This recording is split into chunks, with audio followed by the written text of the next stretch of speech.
Hi, chillers. Just a trigger warning for today before we get started on the episode. The topic that we're going to be doing focuses around suicide. So I wanted to provide a resource for anyone who is in need. You can call or text 988 on your phones and also visit 988lifeline.org where a live chat is available, as well as American Sign Language interpretation if needed. Take good care of yourselves.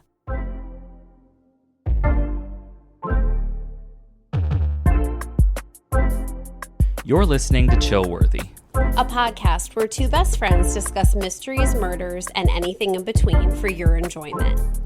so if you're ready to hear some chilling and unsettling cases, you're in the right place. Happy listening. Hello and welcome back, everybody, to another episode of Chillworthy with Brent and Talia. Hello, everybody.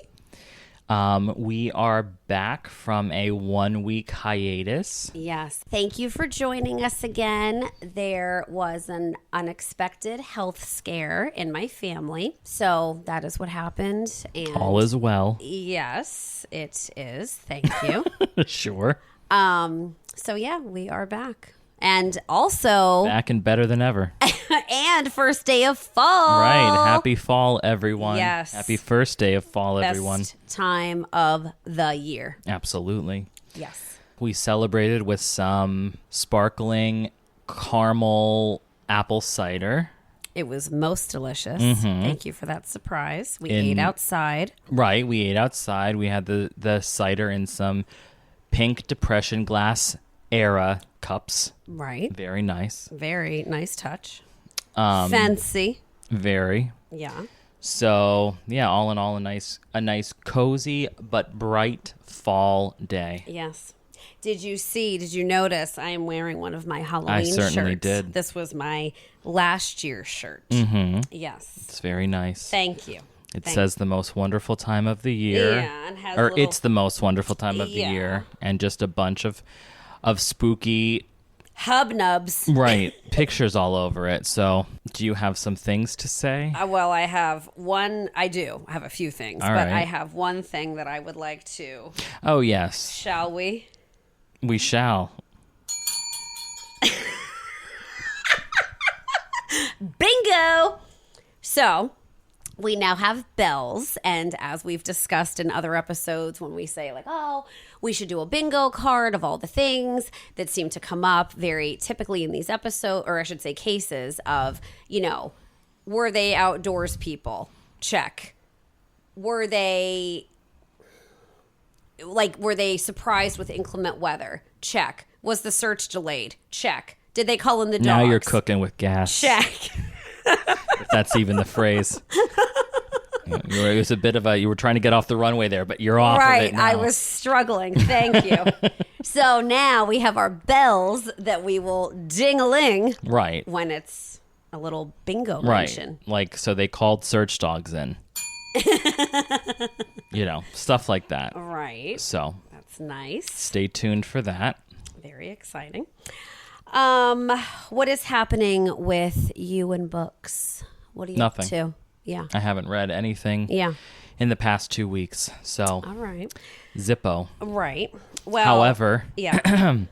I will say that I did start watching Agatha All Along. Which, Ashley was just talking about that. Right, which you didn't respond to either one of the TikToks I sent you. Sorry, I didn't even That's watch all right. them. I didn't doubt it.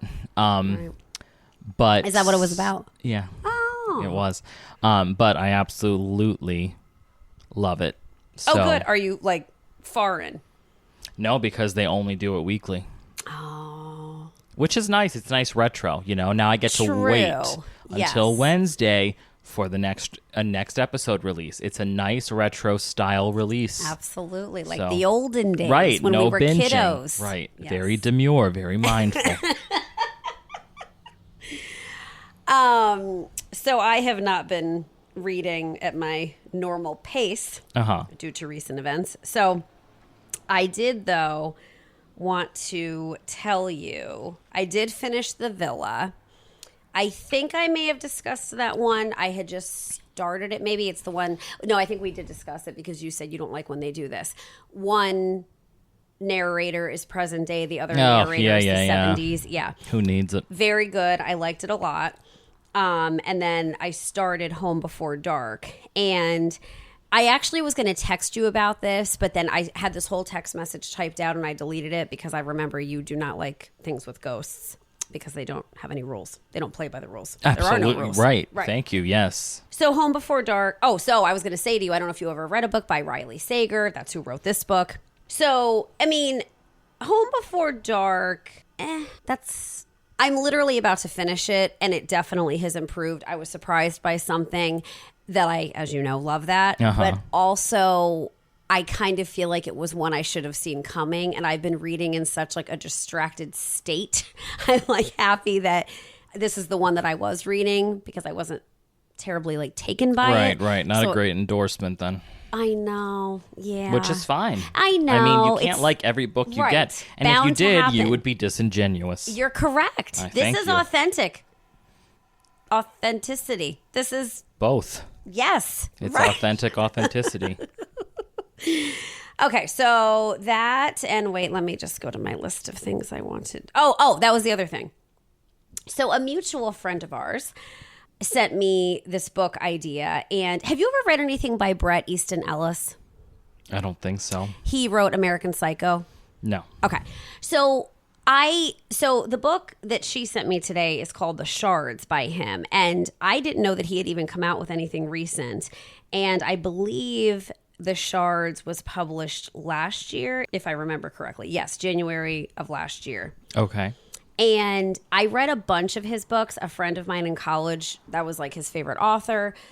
And he recommended, Bret Easton Ellis's books. And I read probably 3, I would say, but I don't remember any of them, as usual. It's so sad. I mean, granted, that was how many years ago, but I feel like I usually have a pretty poor memory about books that I read. What would very be unfortunate. Right. What would be fascinating is if, like how... I think this is pretty common. I would, ish for you, but definitely for me. Like, we remember song lyrics for years, like decades. And could you imagine if our brains worked the same way with books that we've read? If only. I mean, that would be insane. But I'm just saying, like, you could remember a song that you used to sing in the 90s, if you heard it on the radio and you would start bebopping along to it, where like, couldn't do that with a book, is what I'm saying. Well, I think there's something to be said about the repetitiveness. With songs, I feel like especially back when we were kids and the radio, you hear things enough. I think that helps. I mean, probably not for you and a lot of people, but for me, I need to hear it. Then it clicks. Then I can sing along. Yeah, I'm not over saying I've only heard them once, but I'm just saying it's like there's such a long time in between sometimes. Yes. So... Like To Kill a Mockingbird, as you know, is my favorite book ever. You just made a very disrespectful face. That's a lie. Oh, my God. Liar, liar, pants on fire. Oh, my God. And I could, sadly, for how many times I've read that book, not, quote it a ton, but I can quote it. I recognize quotes from it. If you know what I mean? But again, I read that how many times? Right. I could not do that with any other book. It's very sad. It's never done anything for me. And I feel like that is kind of the split with that book. I think more commonly than not, I hear people that it's just an I'm anticlimactic. not saying I don't think it should be in existence or anything. Right. I'm just saying it does nothing for me. So, right. So what else do you have to say? Well, I'm still talking about him, Bret Easton Ellis. Oh, I forgot. Right. I know. You're very interested in this. Well, I guess there really is nothing else to say. Now that I'm thinking about it. Because I was going to go down the list of the books of What his. a lovely turn of events. Yeah, I guess I'm done. I have several more topics to discuss. I Do know. you have something? I don't think I to be honest, I don't think I do. If something jumps out at me, I'll say it. But all right. As of right now, I got you a gift today. Oh, yes. Besides that. This gift, everybody, was extremely touching. I of course, love surprises, as I think I've mentioned many times. And I had forgotten about this, but Brent sent me a picture of it weeks ago, right? Weeks ago. I'd say weeks, yeah. And I come here. He has this surprise. It's this picture he sent me. I was so delighted. It is a sweatshirt, extremely soft, has a goose on it, and it says Silly Goose on it. And you know we do like our geese over here. Absolutely. Geese refuse to bow. I like to call them honkers. They're a majestic animal. They're beautiful. And you know it. Did I already bring this up to you? I definitely did in real life. I don't know if I ever did it like on here for everybody to hear. But you have been under a flock when they have flown low before, and that electric current you hear. The whistling kind of thing. It's insane. I will never forget where I was and who I was with. A coworker. That's what most people remember. That the big events in history: 9/11, geese flying over their head. I can't think of one without the other. I remember where I was. It was a work-related building. I was with a coworker that I wasn't particularly close to. She was an animal lover, though, and we're in the middle of talking, and I'm looking around like, what is that sound? It was like a dust storm or something. And, you know, they're making their little honk sounds, and then I'm like, wait a minute. And How many dust storms have you been in? Countless. Yeah. I'm from the Dust Bowl. So we're standing there, and I am just in awe. And she was acting like this was, you know, no big deal whatsoever. She's like, oh, yeah, that's what they do. Right. Oh, all right.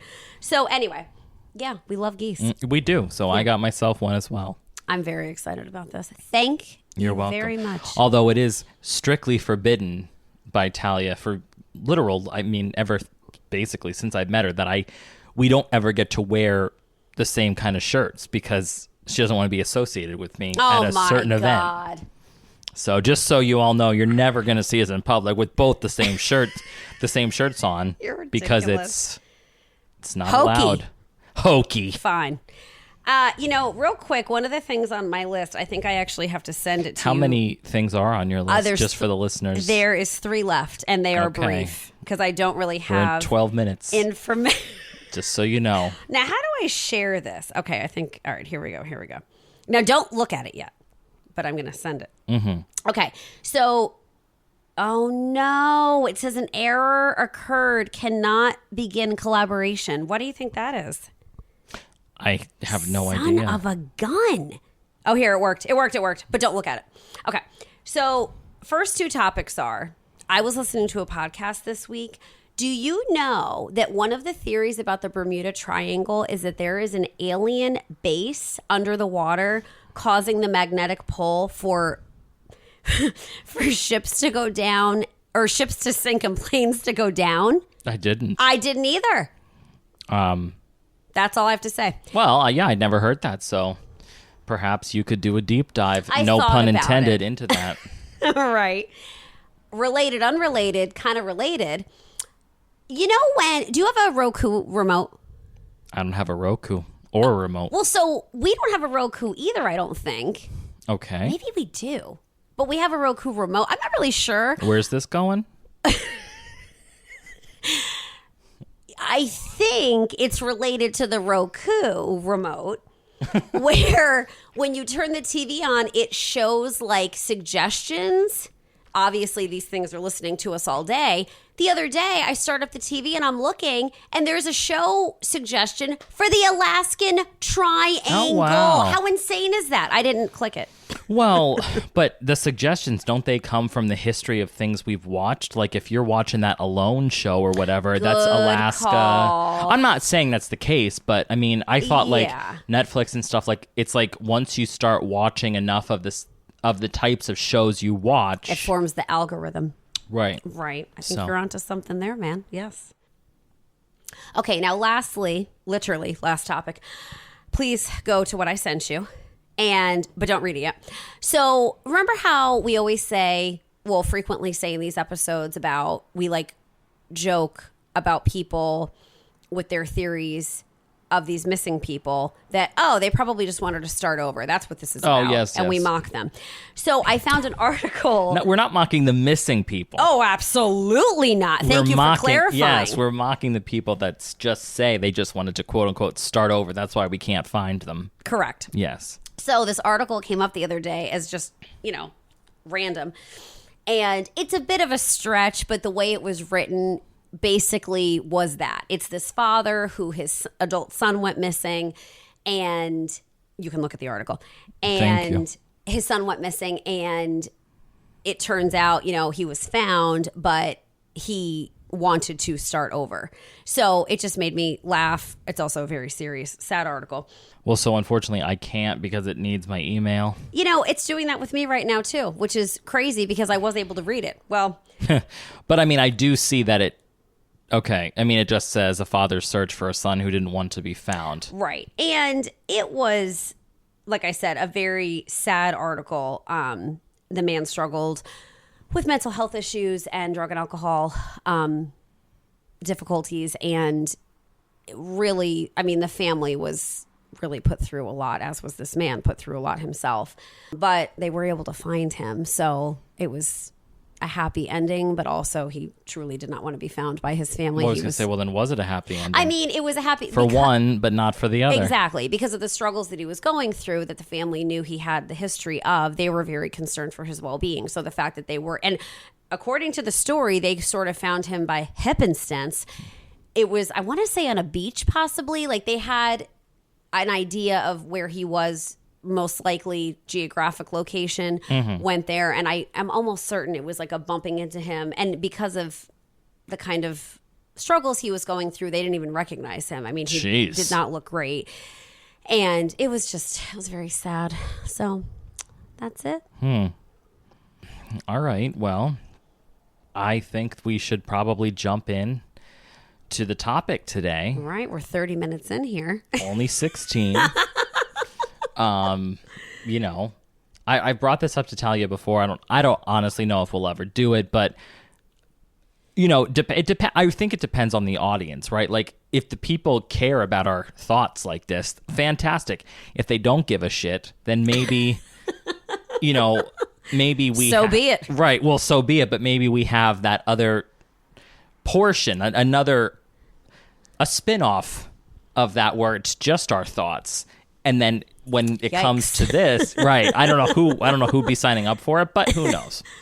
All right. Tomato. It don't even make sense. Yes, it does. Different strokes for different folks. People are into different things. That makes sense. Tomato means it's the same thing. All right, we're moving on. Well, we're moving on, everybody. Perception-wise, pronunciation, you know what I'm saying. I don't think anybody knows what you're saying. All right, so it is my turn today. Yeah. We are on episode 15, which is crazy. It really is. It seriously is. And for anybody who cares, we decided that we're going to do 25 episodes per season. Yeah. So, this thus marks the 15th episode. Right. My topic today is a very fascinating topic for me personally. And I just realized you'll probably never need to use that today. Because it's not a case, it's a location. Son of a gun. I was getting we'll never use our bells. Right. Well, you never We're know. here with bells on. But anyway, so I was saying to Talia when we thought we were going to have an episode last week, I was like, I looked this up. I'm super interested in it, blah, blah, blah. And this son of a bitch basically guesses it right away. I was just going to say, I have no idea what you're talking about. Well, probably not anymore. Oh, if it was the guess that I made. Yes, which it was the guess that you made. We're going to go down a very dark road today. Absolutely we are. I have to say, though, I'm extremely excited because I've only watched a documentary on this, and I felt like I kind of couldn't handle more. Like, when you watch a documentary and then it's like, oh my gosh, I have to go on my own deep dive now with this topic. Well, and I gave you I didn't give you any specifics as to, I just said it had a very dark atmosphere. And, check. Right. And kind of like a I don't know if you want to say creepy history or something, but like that was basically it. But the only thing I said was that I think I mentioned to you it wasn't in the United States. I don't remember you saying that part. Regardless, because I made a joke. I was like, you probably went here for a random holiday or something. Yes, you did make a joke about that. I think my mind just goes there with creepy places because the two places that I associate as being very dark are this place and another documentary that I watched, and I didn't know this was a phenomenon, is probably not at all the appropriate word for what I'm about to say. It's really an inappropriate word, I think. The propensity of how many people attempt suicide jumping off of the Golden Gate Bridge. Yes. So those two places are the places that always immediately come to mind. And the topic that you're doing today that we're still not saying. Well, we will be in about 20 seconds, yes. Whether you like it or not. Right. It just, to me, packs such a punch. I think about it. It just pops into my head. Oh, me too. I mean, it's insane. So kudos to you taking this on. This is a big O. And I am extremely interested. Okay. Go for it, on man. that note, we're going to start. Okay. All right. So the place that I want to discuss today is Aokigahara, which is a forest in Japan, more commonly known by people not in Japan as the Suicide Forest. I don't even remember when I first heard about this. Obviously, it was years and years ago. And there is just, something about it that is so, intriguing and stuff. So, to jump in, this is at the base of the iconic Mount Fuji. I did not know that. Yes. In Japan. So, like I said, it's I'm just going to call it the Suicide Forest because Aokigahara is... it's going to trip me up. Little tricky. Doesn't roll right off the tongue. No, not for me. Right. So, but it's also called the Sea of Trees. Oh, that's beautiful. Yeah. So. I was just going to ask you something, but I'm not going to ask it because I'm assuming you're going to bring it up. And if you don't bring it up, I'm going to bring it up later. Great. All of that to say nothing. I'm going to cut that. So this forest is a dense forest that stretches for many, many miles, but it is not an ordinary forest. So as I said, it's known as the Sea of Trees, and its canopy is so thick that sunlight barely penetrates it. Can we talk about that quickly? Okay. Don't you love, granted, this type of dense vegetation that you're talking about is probably on a whole other level that we have not experienced in our lives, but just hiking around here or anywhere we've traveled to and hiking, don't you love that, specifically when it rains, where you can literally be hiking and depending on how the canopy is, you don't get wet? Oh yeah, no, don't that's you nice. think that's wild? That's nice. It's just crazy. All right, what a time to be alive. Right. But no, I do like that. Right, yeah. So there is and because of just how thick this forest is, there is a kind of people describe it as a suffocating silence that just kind of hangs in the air. And I know that there is wildlife there. I was just about to ask you that. I think people like to say there is no wildlife because I think it makes it sound spookier. But the point of bringing this place up in general is not yes, there are creepy elements, but it is also a place that is very popular with tourists just to go hiking. It's not like it's not like it's this place that's forbidden to go in. I mean, it is basically what our equivalent of a national park would be. Okay. So, I mean, there is wildlife. I think I go into what that wildlife is maybe a little bit further down, but so in terms of the ground, what's so interesting about this particular forest is that from what I gather here, when Mount Fuji erupted, there was this lava flow that came down and basically formed this forest. And that's why the trees they don't look normal because the ground is all lava rock. So the trees are growing in all these weird, they're diagonal directions, and the roots can't penetrate the ground as well. So the roots are all over. So it's a very treacherous terrain. I did not know this. Yeah. And when I was watching one documentary, they started out in the neighboring forest, which I don't know what it's called in Japanese, but here it's called the beech tree forest, which is like the forest next door, if you will. Not a bingo. God, I've been dying to do I'm that. going to take that bell from you.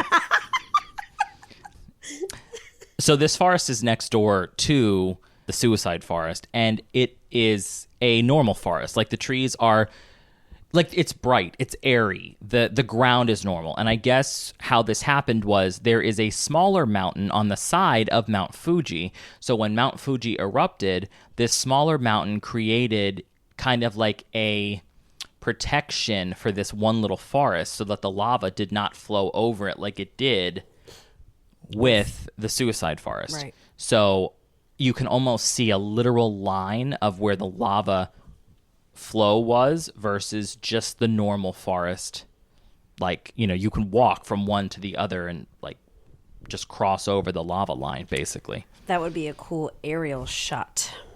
I guess it would. I don't know, though, if how aerial you can get with all those dense trees and stuff. But True. So, like I mentioned, because it's called the suicide forest, you know, people enter here, but some of them never leave. This forest, you know, it has this very, like I was saying, it has a very like unsettling duality to it because there is this very, very creepy tone to it, but at the same time, it draws these tourists from all around the world who are just eager to explore like all of its natural beauty. There are legendary ice caves that are in it. Oh, shit.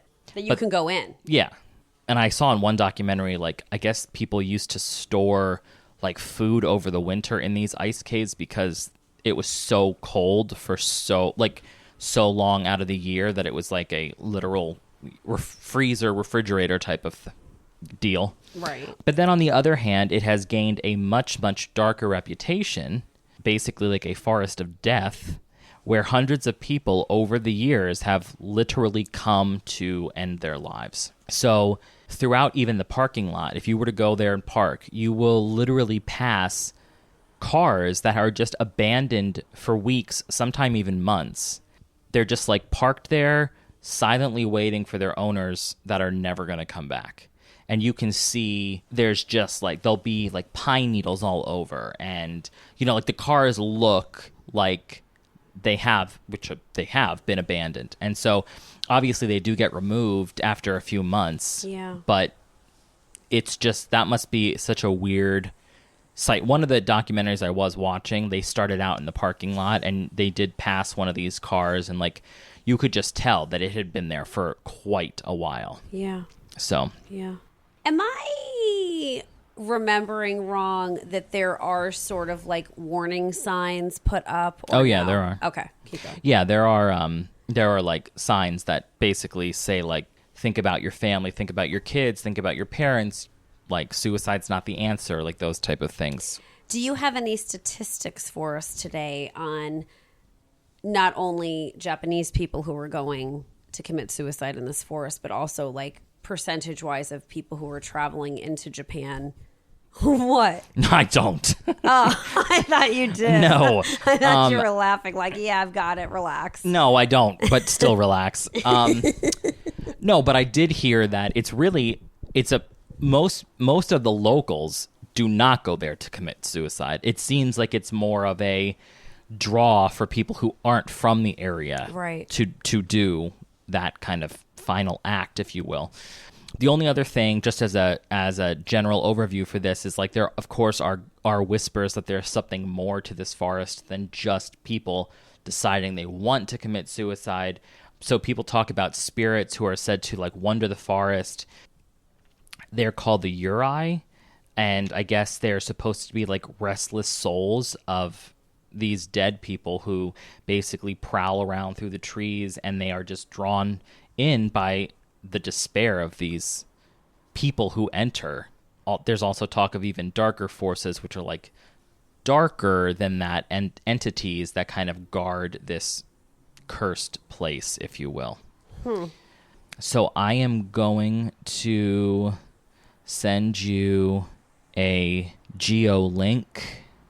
Yes. So I love when you send these. You can take a look at what the ground kind of looks like and stuff. I will say in this particular picture or time frame, it's a very sunny day, so it's not like this picture doesn't look as dense, I feel like, as some of the other ones that I've seen. Agree. Well, I don't know what else you're talking about, but I agree that it doesn't look very dense. But I mean, look at the ground. Well, that's what I was just going to say, though. I don't know how anyone is walking through here. I mean, I assume how you compared it to a state or what did you say? National forest? Yeah, national park. National park. Well, something had to be here, though, obviously, from Google to take this picture. I don't know. Like, I'm imagining. Well, it's a hiker, I think. Oh. You can see their shadow in one of them. They're like they're holding up a handheld Google camera, like in that you can see on the ground. I see it on its little tripod. Mm-hmm. Can you imagine that as like a job? Like places that a vehicle can't get to, you work for Google and you're snapping these shots and traveling around all parts of the world. You'll be on the podcast next. No, I don't like that idea. And then I just sent you another geo drop, again, just for shits and giggles. But this one is actually on a path. That's what I was trying to just get at. Like, I feel like what you just initially sent was where people are not physically able to go. Obviously, the person was who took the picture. But for that you had compared it to a national park. Or what did you say? Is that what it's called? Yes. I did it again. For the third time, yes. It's a national park. But that they also have actual hiking paths that are a little bit easier than this crazy rocky terrain. Yes. Right. So. Yeah. Oh, this is beautiful. Oh, it is beautiful. And that's the thing. Like, part of my purpose for this is not just to make this sound like it's this totally creepy ass place that nobody should ever go. I mean, it is a beautiful forest. It's just the fact that people can go there for a family hike. And then if you stray off the trail 200-300 feet, you could potentially come across someone hanging there. Well, I mean, that duality is just crazy to me. I agree. Well, and I wanted to ask that, like, in terms of, again, like, if you knew statistically speaking. Okay.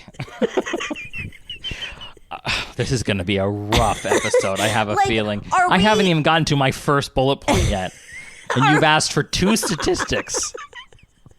Are we talking that, like, I was thinking we're being dramatic by saying, oh, we can't even take a kid hiking here because you might come across one of these situations? Or is that over the top to think that? Or is it like, yeah, if you're going in here, you will probably be seeing something? No, I think it's in the middle. It's not like people are not committing suicide directly on these trails. If you're on a public marked trail, I think the likelihood of you seeing something you don't want to see is very slim. Okay. However, there are like rabbit trails that go off the beaten path. Right, and they are chained off because they do not want people to go off the trail because they know that they're most likely going off the trail for that purpose, to try to kill themselves or to actually kill themselves. So right. I think it's somewhere in between. It's like, yes, you can definitely go there and have a nice time, and you don't have to be like closing your eyes around every corner. But if you do want to explore the forest, because even though these trails are chained, it's not necessarily, and they'll say keep out, but again, it's not necessarily illegal to go down them. It's more so just to dissuade these people from doing what they are contemplating doing. Right, but I promise you we'll get into that. Okay? Jumping the gun. I'm sorry. I'm excited. I'm so excited about this location, this topic. I'm very excited to learn more. Yes. Yeah.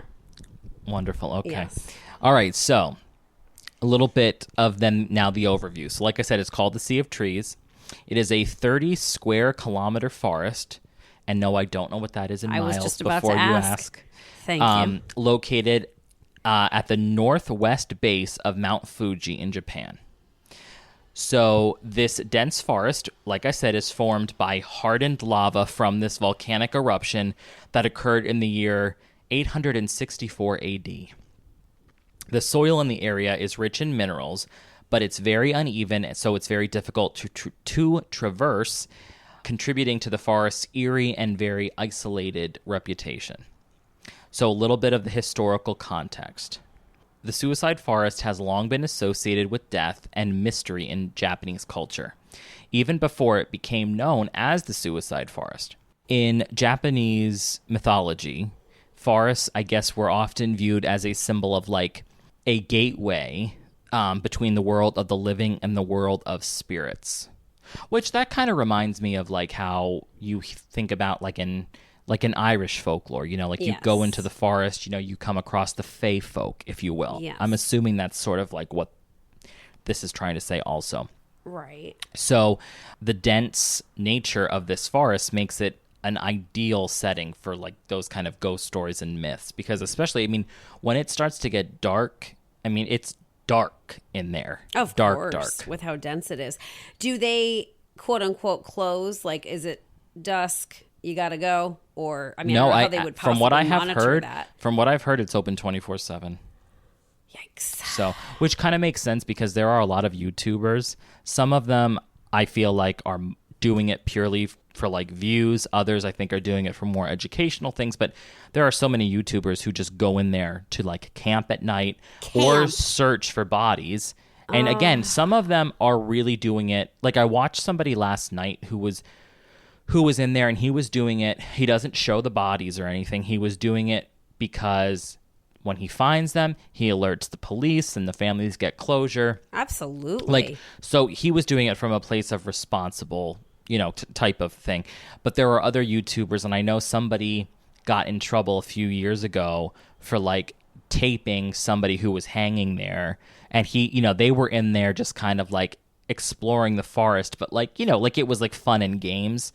So it wasn't very respectful. So I think there's like both types of people who go in there. But the point is, a lot of these people tape themselves like in the middle of the night. And of course there are some people who like do the ghost hunting where they're not looking for bodies. They just want to like, you know, turn on those little thermo something.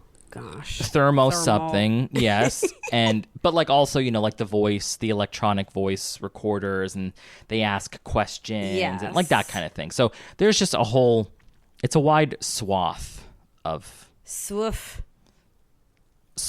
things. Yes. So the forest contains a large number of evergreen oak trees, which adds this like wild and unique aesthetic because these trees twist and curl in very unusual ways, contributing to the forest's very disorienting atmosphere. I have a question. Yeah. Thank you. I am looking these trees up because I wanted to see what they look like, but your description of how they're growing, is that to say or mean that nothing to do with the lava making them grow oddly? This is how these trees grow? I think it's both. Right. Because like I said, the tree roots can't grow straight into the ground. So I think the trees kind of grab onto whatever they can, and whatever angle they're facing, they grow that way. Wonky. Right, from what I've seen. Right. Okay. Because like I said, in the neighboring forest, soon as you walk over it, the trees are like, they look like normal trees. They're just, you know, pretty much vertical. So right. The volcanic origins of this forest are also notable because the lava from Mount Fuji, like I said, made this very uneven. So it's because it was lava, it's very iron rich. And so people have said that because there's so much iron in the soil, that this interferes with things like compasses, you know, like how people could get lost in this forest. That is fascinating. Yeah. Wow. So the early cultural significance, because like I said, this has some history to it. There are some legends that talk about, which this is like, you know, I mean, it's crazy, but I guess back then it wasn't viewed as crazy. But there are some legends that talk about how some of the ancient cultures, there was a practice of like, you would just abandon your elderly in the forest. As like assisted suicide. Well, no, I guess not even. You're literally leaving them to suffer. Yeah, I don't think they were asking for it necessarily. Yeah, that too. Oh, God. So it just talked about how the elderly would be taken out during times of famine or crisis and just left in the middle of the forest. Can you imagine? No. That is barbaric. Well, yes. I mean, it's very, very sad. So this is thought to have been done in Japan during very hard times, though evidence, I guess, suggests that the practice was more... Now, this is what they're saying. The practice was more mythical than widespread. So I feel like I don't think it was a hugely common thing to do, but obviously I feel like when there's folklore like this, like there's probably an ounce of truth at least Agreed. To it. Yes. So, regardless whether back then it was extremely common or not, it obviously does add that eeriness, though, before people started going there to commit suicide. Just the fact that this forest was known, even if it was just in folklore, for where people used to leave their elderly, that would be a little, I don't know. I mean, it would add that creepy tone to it. Oh, absolutely. And that's how we're just starting off in this place. Right. What a way to begin. Mm-hmm. So, like I had said, in Japanese folklore, these forests were seen as places where spirits would gather and congregate. So the Yorai, who are these spirits that we're talking about, they're spirits that basically remain attached to the physical world, and they are said to be the souls of the people who died with intense emotions.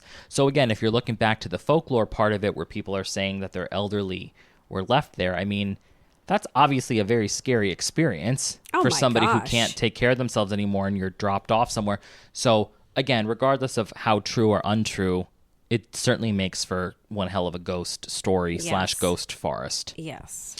Then modern history, post-World War II, Japan started to see a surge in suicide rates due to the economic instability and the rise of industrialization, contributing to the number of people who started to travel to this forest. All the way back then. All the way back then. So people who have been there describe it as oppressive, disorienting, and deeply unsettling. So like I said when I was giving the overview, I mean, the canopy is super dense. It does not let a lot of sunlight in. And I found this interesting. Somebody described it as the forest itself is holding its breath. I like that. So. Can I ask you something? I guess. Would you go here? Yeah, I don't think I'd go here before Clinton Road. Oh my God. Yes. I mean, I'm not saying at night by myself, walking around with a flashlight, traipsing around. Right. But would I go there just on a normal day? Yeah. Yeah. Because again, like I said, I understand we're supposed to be a spooky podcast, but I'm not trying to give this forest this absolutely 100% heinous reputation. Of course. I think that, as you saw from those geo spots, it is beautiful. It is. And it is a popular tourist destination. It's not like it's not like you have to go through the, 10 gates of hell to get there. I mean, it's a bus ride. So. Exactly. So then, as I had mentioned about the magnetic kind of abnormalities. With the iron. Yes. So with this high iron-rich soil, compasses but also electronic devices like GPS units can start to malfunction when you're in there. How crazy. Because of what is in the soil. That's insane to me. Right. Well, so hikers and explorers often report that their equipment behaves erratically, it shows inaccurate directions, or they just lose signal altogether. So, it can, when that stuff happens, it can cause people to get disoriented. And especially when you then combine the fact that the forest is so dense and dark with the fact that now you don't have your tools and, electronics to kind of keep you on your bearings. I'm sure that would get very weird. And the compasses, they just start failing to point north because they don't know which way to point because of all the iron. So that's crazy. So with the way that the forest got its reputation for being the suicide forest, this is one of the most well-known aspects of this forest, is that it's known for suicides. So since the 1960s, the forest has become infamous for the number of people who travel there to end their lives, which earned it this creepy, grim reputation, not only in Japan, but internationally. And I almost feel like it's more internationally, like something in my instincts are saying that people from other places probably, because they're not there to ever literally go for a walk there, they probably do think of it as like this haunted destination. Right. But, so hence why all these YouTubers, like not many of them that I've seen were Japanese, they're all from America going over there to explore. Right. Right. So I found this interesting. It said that one of the biggest influences on how it got its reputation was actually through literature. One of the first events that linked the suicide forest was a novel called The Black Sea of Trees. Huh. I will not even begin to try to pronounce this man's name, but look it up. Black Sea of Trees. And it was published in 1961 for all the Googlers. And it was a very popular book, and it featured a couple who went to commit suicide in this forest, which helped to inspire people to travel there for the same reason. So this was a novel. Mm-hmm. Yeah, it wasn't like, I don't think it wasn't supposed to be a true story. It was a work of fiction where a couple went to this forest to kill themselves, and then I guess they started to see a rise in suicides happening. I'm not saying it was all this author's fault, but I'm just saying it might have helped to sort of throw that idea out there. Well, I would love to do a deep dive on the author to see if just what sort of their reaction to the popularity and the notoriety, Well, you can report back to us. I have a feeling the author is probably dead by now. Yeah. I have a feeling, but I don't know. Yeah. Huh. Yes. So historically, as far as suicide spots, Japan has a long history of places associated with suicide, such as cliffs and bridges where people would go to end their lives. But Aokigahara eventually took on this role as the number one place to do it. You just spit that right out saying I tried. the name. Wow. I was brave. Were you practicing in the mirror? No. All right. So now we are going to reach something you've been asking about, numbers and statistics. I cannot wait. So the recent statistics on suicides are difficult to come by because authorities actually stopped publicly releasing them. So they did keep track of them for a long, long time, but now they have stopped. Well, I'm assuming, though, you meant they are still keeping track of them. They're just not releasing the information. Right. Yes. Publicly. Okay. They're not releasing it. Okay. But they used to publicly release it. Right, but they're not throwing the towel in like, we're not really going to keep track of this anymore. Right. No, although in Missing 411, they constantly say that the national parks here apparently say they never keep track of that, which is pretty fishy. Oh, I did not know that. Yeah. So, but anyway. Yes. So yes, they're no longer releasing it to the public, and this is in an effort to reduce the forest's notoriety and to discourage further incidents of people doing it. Right. Have they seen that has worked? Is that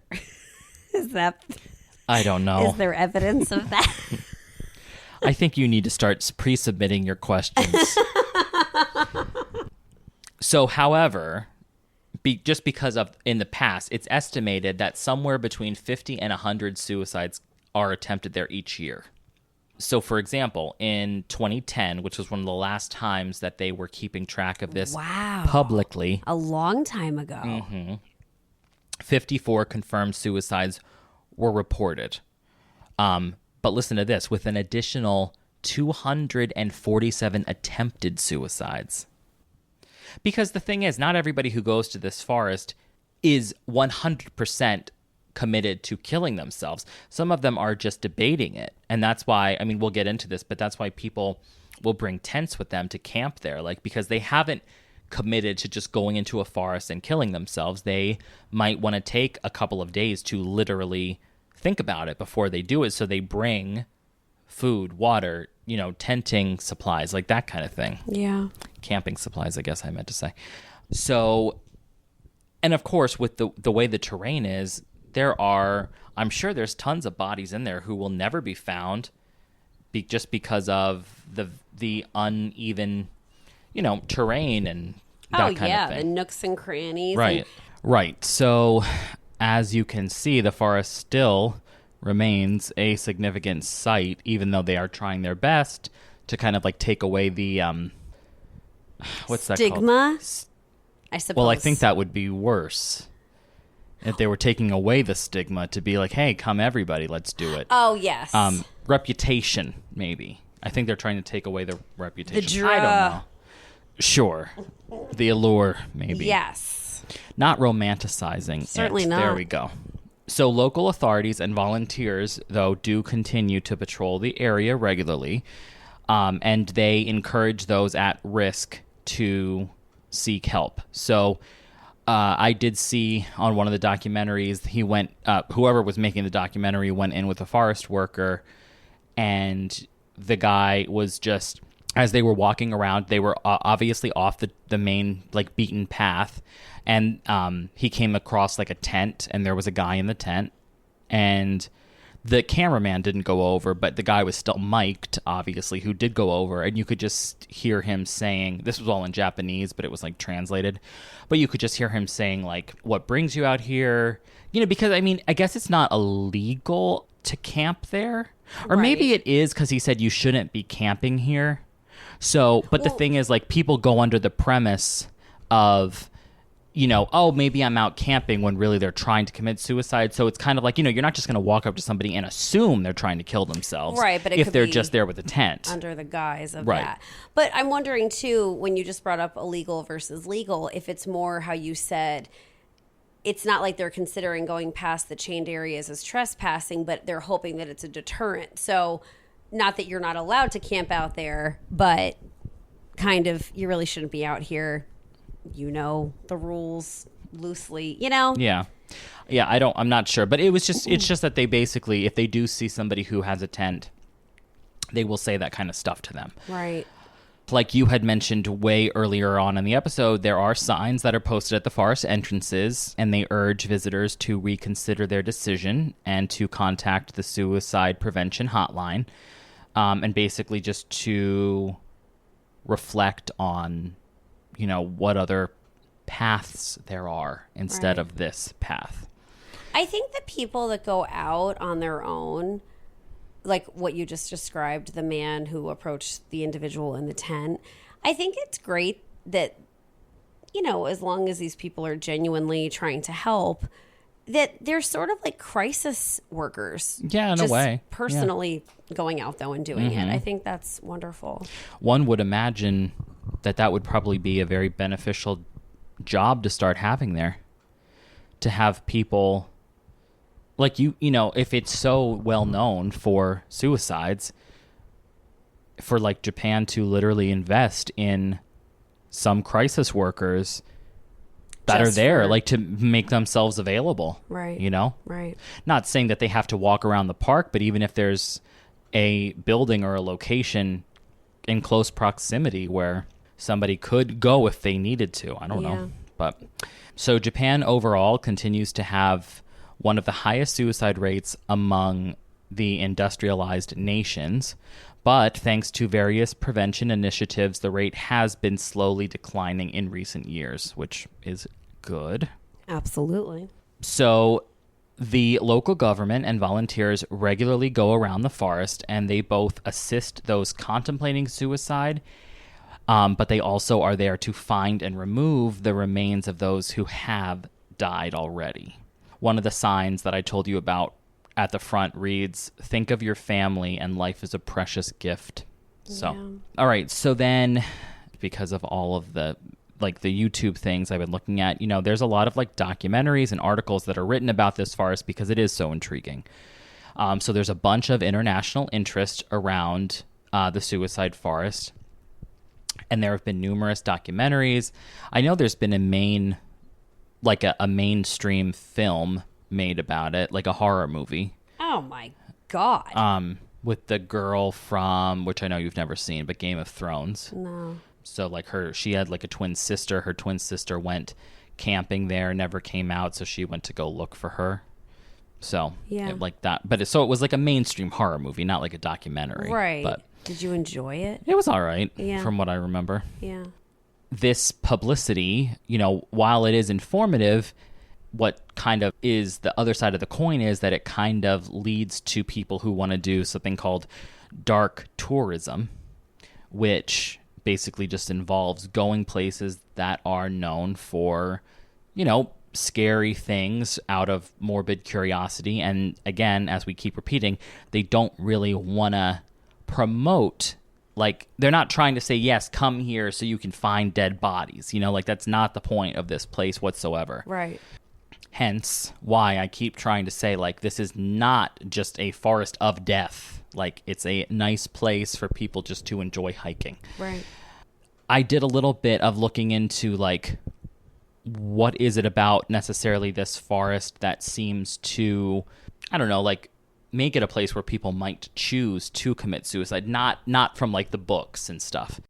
And that is where we will be picking up the next episode, because this is going to be a 2-parter. So stay safe and stay chill, and we will see you in next week's episode. Bye, everybody.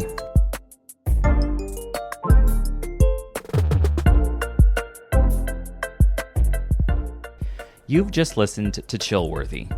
Thank you for joining us on this latest episode. While we strive to keep our discussions engaging and lighthearted, we also wanted to take a moment to acknowledge the real lives and events that are at the heart of these stories. We try to approach each topic with a sense of curiosity and respect, fully aware of the impact these events have had on the individuals and their loved ones.